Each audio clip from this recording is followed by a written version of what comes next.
On a travaillé sur le parcours d'un patient atteint de troubles bipolaires.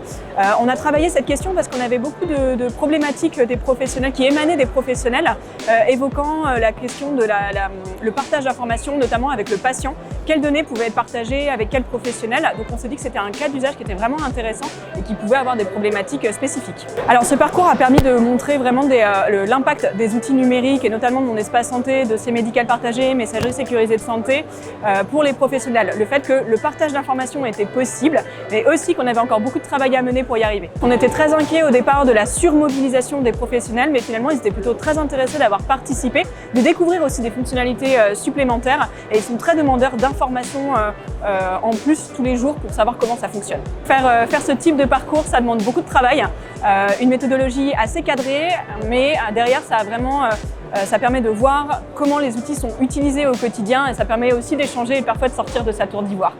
Aujourd'hui, c'est vrai, quand on parlait d'interopérabilité, on se demandait beaucoup quelles sont les informations qui peuvent être partagées et comment. Et là, on voit qu'en quelques clics, on peut disposer de la lettre de liaison d'un patient ou alors d'un courrier d'adressage. C'est très facile et on voit que ça fonctionne. L'Agence du numérique en santé a été présente de bout en bout sur la mise en œuvre de ce parcours, que ce soit depuis le cadrage jusqu'à la réalisation. Ils nous ont conseillé sur énormément de choses au niveau de la méthode, mais aussi ils nous ont donné des conseils au niveau de la technique et ont pu répondre aux questions des professionnels.